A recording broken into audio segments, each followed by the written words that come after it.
Que produit le légalisme? Voilà le thème que nous aborderons aujourd'hui à l'émission La Parole vivante.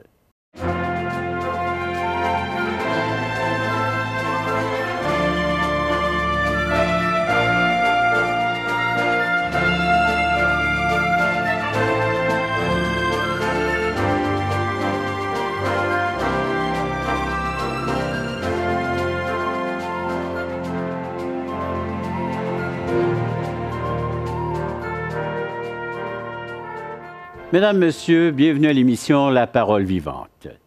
Vous connaissez la formule. Pour les nouveaux venus, je vous l'explique. On est en train de regarder les livres de la Bible, entre autres celui du livre des Actes, début de l'Église. On voit la naissance de cette Église, on voit la croissance de cette Église. Et l'Église, maintenant, est rendue à Antioche avec l'équipe missionnaire de Paul et ses compagnons d'œuvre. On part de Jérusalem, un petit groupe, pour aller voir ce qui se passe, mais surtout pour leur dire qu'il leur manquait un aspect fort important à observer, la loi, et entre autres la circoncision. Alors, le signe d'appartenance au peuple de Dieu et même à Dieu, là, pour eux, dans leur définition de la circoncision. Alors, c'est là qu'on est rendu. Alors, ça vous met un peu là, dans le bain, et on va poursuivre la lecture de Actes chapitre 15, et sans plus tarder, alors je vous présente avec qui on va pouvoir le faire. C'est avec Simon. Bonjour Simon. Bonjour Régent. Bienvenue à l'émission La Parole vivante. Merci beaucoup. On a un absent. Oui, Jeff. Jeff, il n'est pas là, Jeff. En Haïti. Oui, en mission. En mission, exactement.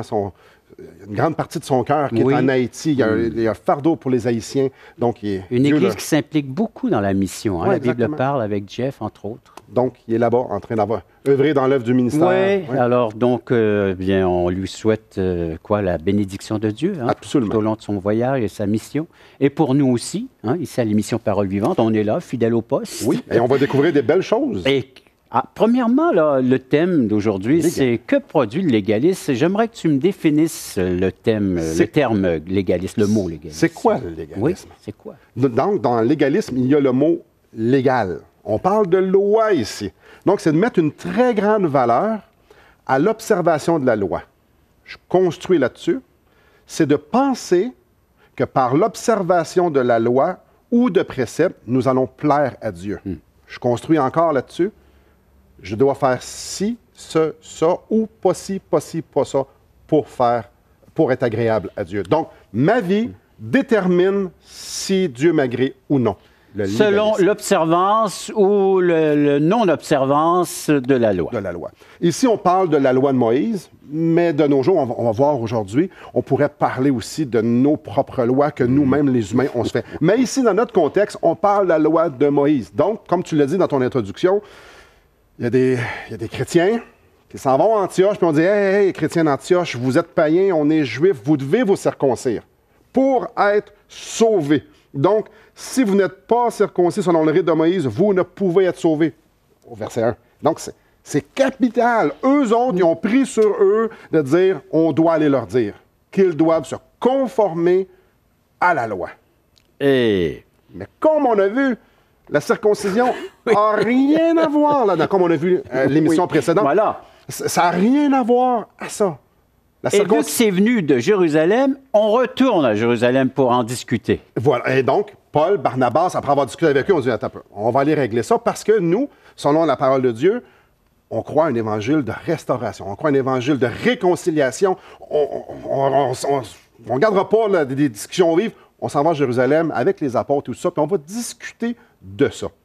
Donc, est-ce que tu pourrais nous lire le verset 6 à 12 pour nous mettre en contexte de ce qui se passe à Jérusalem quand nos amis, nos frères s'en vont là? Acte 15, à partir du verset 6. Oui.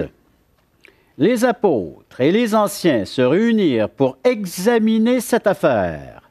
Une grande discussion s'étant engagée.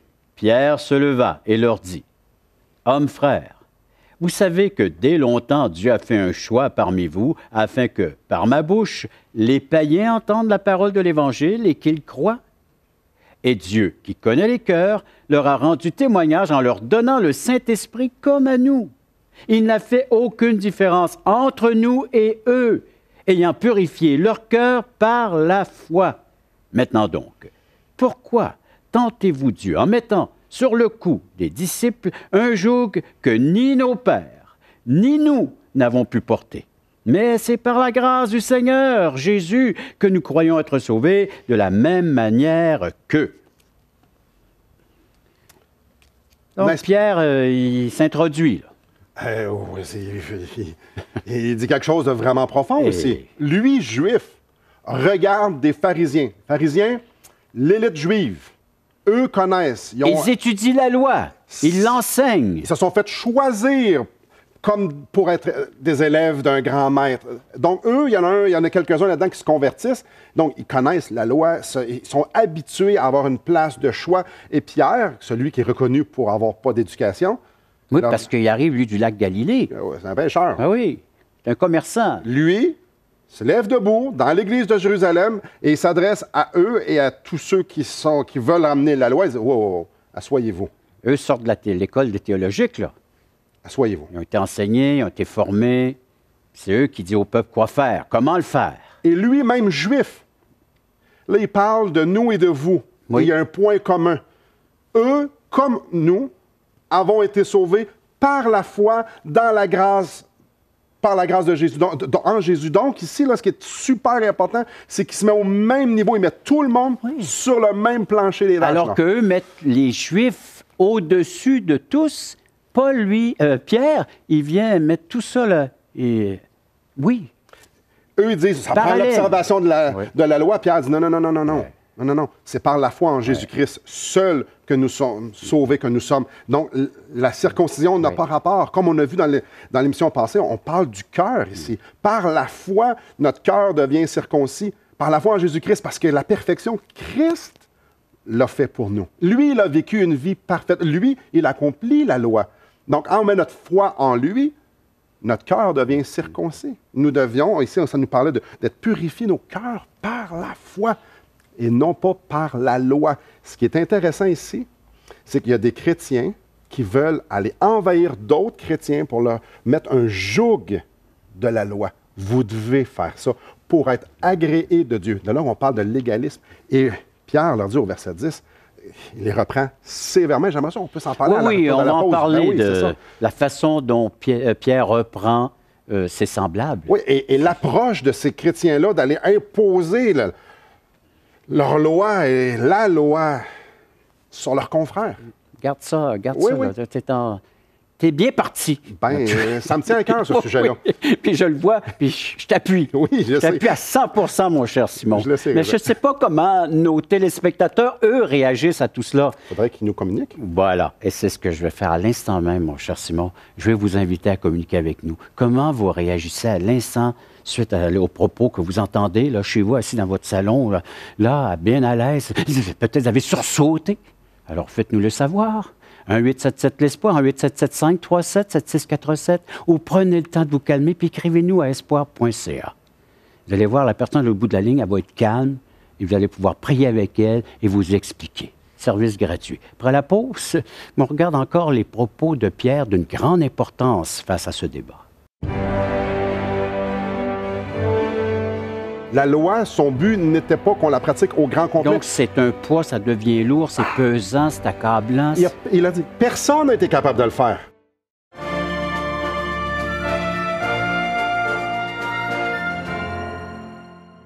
Assistez à un merveilleux déjeuner de l'espoir dans votre région.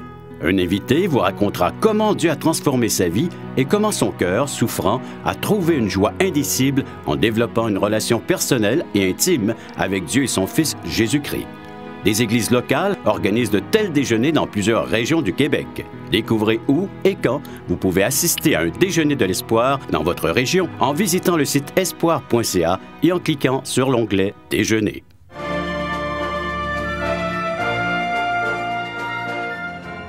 Revenons à notre question qui nous a été posée à nous tous. Que produit le légalisme? Que produit le légalisme? On va regarder ensemble avec des textes bibliques à l'appui. Certainement. Donc, dans le verset 10, ça nous parle, Pierre leur reproche de mettre un joug. C'est quoi un joug? Un poids. Tu sais, quand travaille dans les champs, les animaux. Ils mettaient entre deux bœufs, là, le truc en bois qu'ils mettaient entre les deux pour qu'ils puissent avancer ensemble. C'était pesant. Ils devaient porter Et tout. Pierre compare ce qu'ils sont en train de faire à un joug. Un joug. Impossible à porter. Alors ici, on parle de, pas l'accomplissement, de faire toute la loi. Impossible de faire toute la loi. La loi, son but n'était pas qu'on la pratique au grand complet. Donc, c'est un poids, ça devient lourd, c'est pesant, c'est accablant. Il a dit, personne n'a été capable de le faire. Puis vous mettez ça sur les autres. Et c'est un peu ça que ça fait, les préceptes. C'est ça que ça fait, les lois, les ordonnances qu'on se donne. Parce qu'il faut comprendre aussi que les pharisiens étaient tellement disposés à plaire à Dieu qu'ils ont rajouté 2000 lois, les leurs. Oui. Donc, Dieu en a donné. Ça, c'est ce que je veux que vous fassiez. Eux autres, ils ont dit, oh, on va être certain, on va en rajouter 2000. Dieu ne leur a pas demandé de mettre ces 2000-là. Talmud? Oui. Quoi, dans le Talmud ou dans des écrits juifs? Dans des écrits juifs. On met un fardeau. Est-ce que... Mais la loi a sa place, on a besoin de la loi. On a certainement besoin. Dieu nous démontre, voici mes prescriptions pour vous. Mes prescriptions morales et mes prescriptions pratiques. Morale, tu aimeras le Seigneur ton Dieu, tu ne te feras pas d'image taillée, tu ne tueras point, tu ne mentiras pas. Prescription physique, ben si je brise ta charrette, je te remplace ta charrette. Mais supposons, regarde, demain on dit, on enlève toutes les lois qui régissent nos routes du Québec. Irais-tu sur la route, toi, avec ton véhicule? Pas plus qu'il faut, non. C'est danger, hein? Oui. Il y a des prescriptions qui doivent être là, mais Dieu les donne. Le problème, c'est ceux qu'on s'improvise comme législateurs. Dieu ne nous a pas demandé d'être législateurs, de faire les lois. Dieu nous a seulement demandé d'obéir aux siennes. Des prescriptions. J'aimerais que tu nous lises un texte de ce que ça produit, nos lois, nos prescriptions. Quand nous, je décide de faire, de dire, fais-les. Ça, Régent, tu dois faire ça. Tu m'imposes. Je t'impose. Pour que je devienne un bon chrétien, là. Comme toi, tu voudrais que je le sois. Exactement. Ou un bon homme, une personne en tout cas, qui aime son prochain, là, puis qui veut l'aider. Hein. Ouais. Alors, donc, il y a une façon de gérer tout ça avec la loi. Puis, tu vas m'emmener où, là? Dans Colossiens, chapitre 2, j'aimerais que tu puisses nous lire le verset 20 à 23. Colossiens 2, 20 à 23. Si vous êtes mort avec Christ aux principes élémentaires du monde, pourquoi, comme si vous viviez dans le monde, vous impose-t-on ces préceptes? Ne prends pas, ne goûte pas, ne touche pas. Préceptes qui tous deviennent pernicieux par l'abus et qui ne sont fondés que sur les ordonnances et les doctrines des hommes.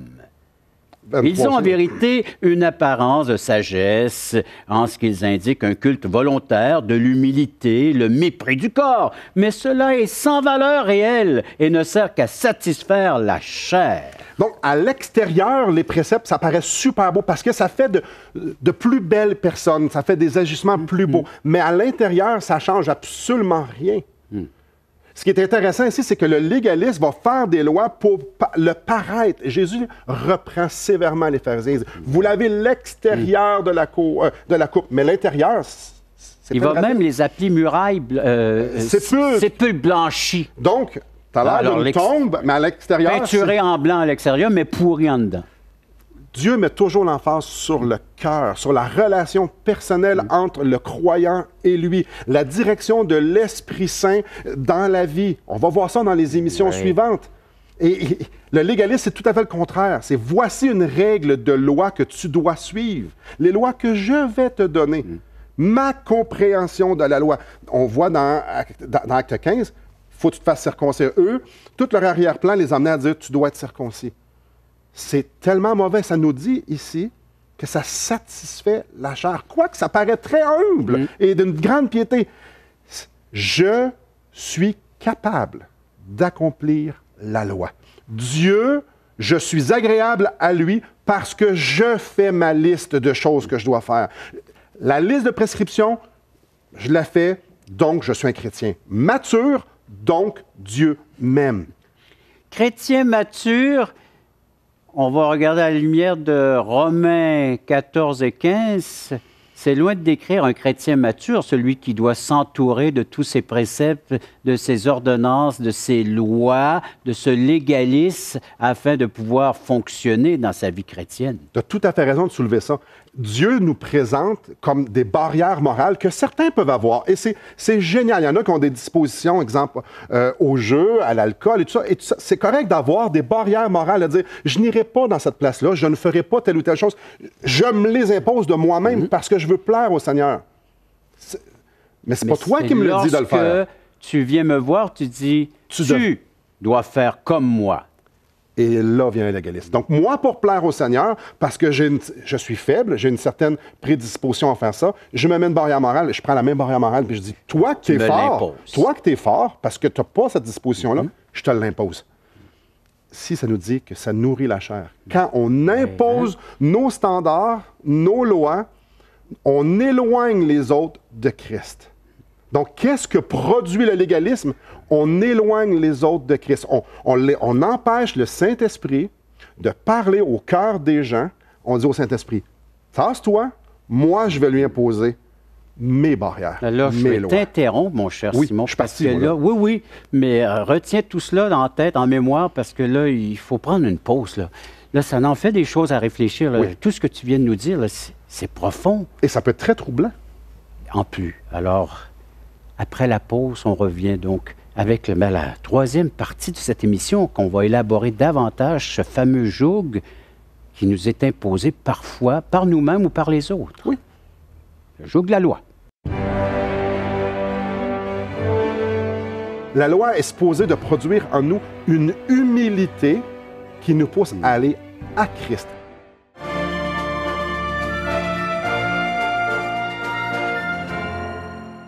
Voulez-vous combler le vide dans votre âme? Avez-vous soif d'une sérénité intérieure? La souffrance de votre cœur vous lasse-t-elle? Appelez dès maintenant pour recevoir gratuitement un évangile de Jean pour connaître l'amour de Dieu, un Nouveau Testament pour trouver des réponses à plusieurs de vos questions, le livre Destination finale pour comprendre la nécessité du salut et finalement la Bible et le salut qui nous explique comment recevoir Jésus. Contactez-nous à espoir.ca ou composez 1-877 l'Espoir.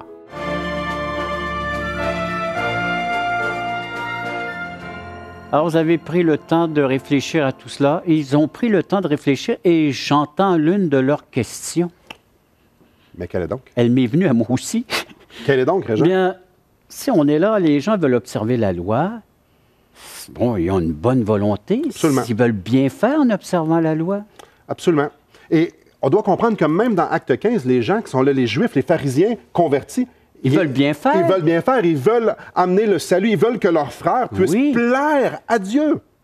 Et c'est un élément important pour leur salut. Il faut rajouter cela. C'est ultra important de comprendre que le légaliste, celui qui impose ces lois-là, pour lui, c'est pas le mal dans sa tête, là. C'est pour bien faire. Oui. Donc, je vais aller te voir. Son frère. Je vais aller te voir et je vais te dire, mon frère, tu ne peux pas plaire à Dieu avec telle ou telle chose de ta vie. Je donne un exemple. Oui. Il y a eu une mode de dire, il y a plusieurs années, que le cinéma, c'était pas la place des chrétiens. C'était banni. On ne va pas au cinéma. Et une chose avec le légalisme, c'est qu'il y a tout le temps des inconséquences.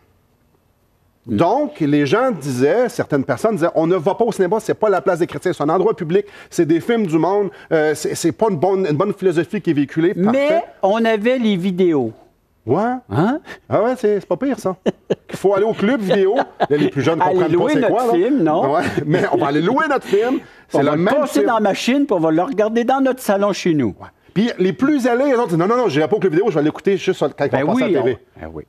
Donc, le légalisme, c'est de s'imposer des lois et d'imposer aux autres des standards. On parle de ça ici. Oui. La barbe. La barbe. Ça fut un temps. Ça fut un temps que ça, j'avais pas le droit de porter une barbe. Pourquoi? Basé sur quel standard? Quelqu'un, quelque part, a dit, une barbe, ça marche pas. Coupe ta barbe si tu veux plaire à Dieu. Donc, au fil les cheveux longs, puis les jeans, les robes pour les femmes. Il y en a. Et ultimement, ce que ça portait à dire, c'est conforme-toi au standard que je vais te montrer. Est-ce qu'il y avait des versets bibliques? Est-ce que c'était appuyé sur la Bible? Non. C'était basé sur des standards humains. Oui. Parce qu'en Afrique, c'est les Roms. Dans certaines places, c'est les hommes qui portent un genre de robe. Au Moyen-Orient. Oui. Donc, ça ne fonctionne pas. Il y a des inconséquences. La loi, le légalisme, je veux dire, nous pousse à se tourner vers nous-mêmes et à produire quelque chose. Mais la loi n'est pas supposée produire ça.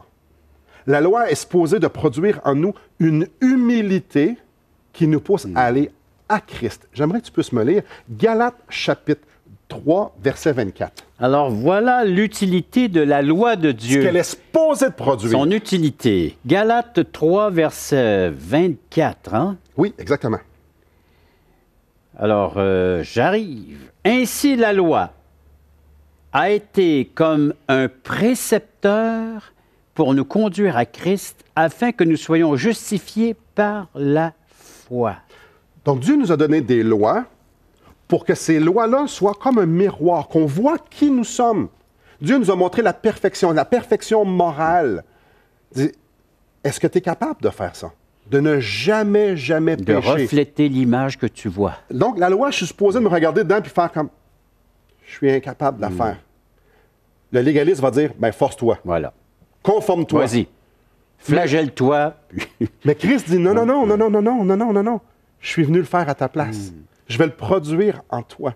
Et c'est ça qui est succulent, qui est formidable. La loi est supposée de me faire réaliser à quel point je suis dépravé, à quel point je suis incapable et de dire, j'ai besoin que quelqu'un vienne me produire en moi. C'est de crier au secours. Viens me sauver.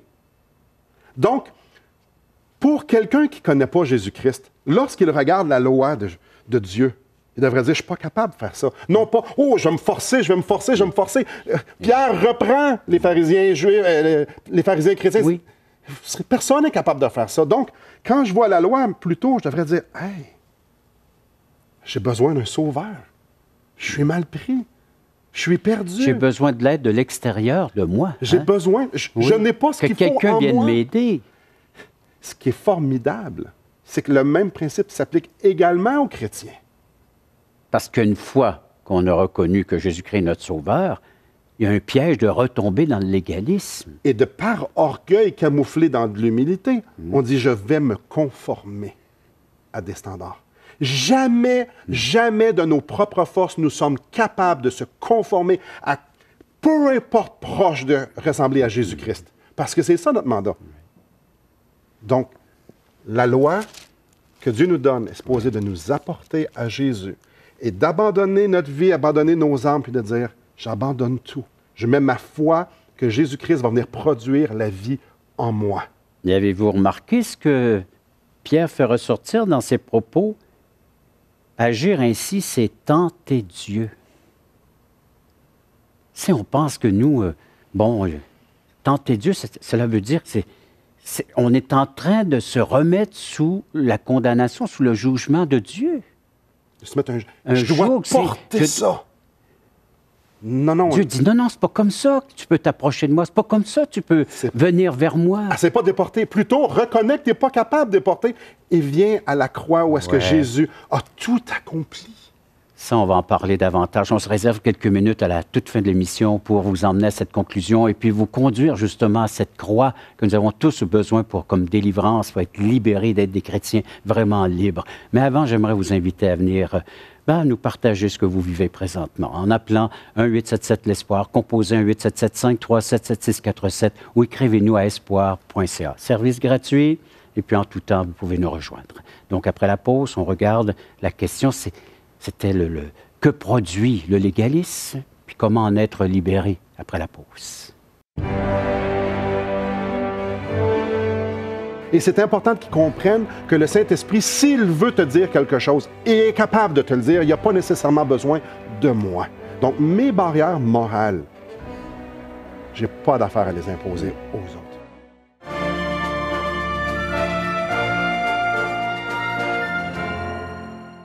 Espoirpourlecoeur.org aborde des problèmes que tous peuvent rencontrer un jour. Solitude, culpabilité, manipulation, rébellion et adultère.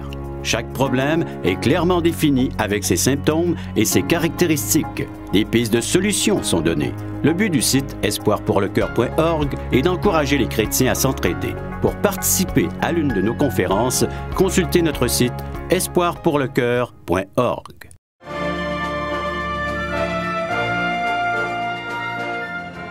Rappelons-nous de la question du début. Que produit le légalisme? Un joug difficile, dur à porter. Comment s'en libérer? Bien, Pierre en donne la réponse dans son texte. Alors, si on revient dans Acte 15, verset 11, au verset 10 peut-être, parce que là, on a le contexte. Maintenant, donc, pourquoi tentez-vous Dieu en mettant sur le cou des disciples un joug que ni nos pères, ni nous n'avons pu porter? Et le verset 11, c'est la solution, chers amis, mais c'est par la grâce du Seigneur Jésus que nous croyons être sauvés de la même manière que... Je crois qu'on devrait s'adresser à 3 types de personnes. À celui qui impose les lois, à celui qui impose les standards, les préceptes. Nous croyons que Dieu nous parle par sa parole. À raison. Il nous parle. C'est la parole vivante. Dieu nous parle. Avec son Esprit Saint, Dieu applique cette parole-là à nous. À celui qui impose les lois. Il doit comprendre que la parole est capable de parler à toi aussi autant qu'à moi. Et c'est important qu'il comprenne que le Saint-Esprit, s'il veut te dire quelque chose, est capable de te le dire. Il n'y a pas nécessairement besoin de moi. Donc, mes barrières morales, je n'ai pas d'affaire à les imposer aux autres. Et on a parlé de la parole de Dieu. C'est basé sur les écrits et non pas sur ce que moi je pense. La deuxième, la grâce que Dieu nous fait, c'est qu'il nous parle. Voilà. Au premier. Ça, c'est une grâce. Au deuxième, celui qui se fait imposer des lois. La grâce nous libère. Alors, je dis, Seigneur, je confesse que j'essaie de te plaire par mes propres forces et je me rends à la croix et je dis, Seigneur, viens produire en moi ta vie. Ce que je ne pourrai jamais produire. Jamais produire. Donc, c'est pas à propos des lois, c'est à propos de la grâce que je reçois en Jésus-Christ. Il produit sa vie en moi. J'ai crucifié ma chair. Si je vis, c'est Christ qui vit en moi. C'est ce que Galates 2:20. Exactement. Oui, 2:20. Exactement ça. Merci. Donc, je veux vivre par la puissance de l'Esprit. Et la troisième? Oui.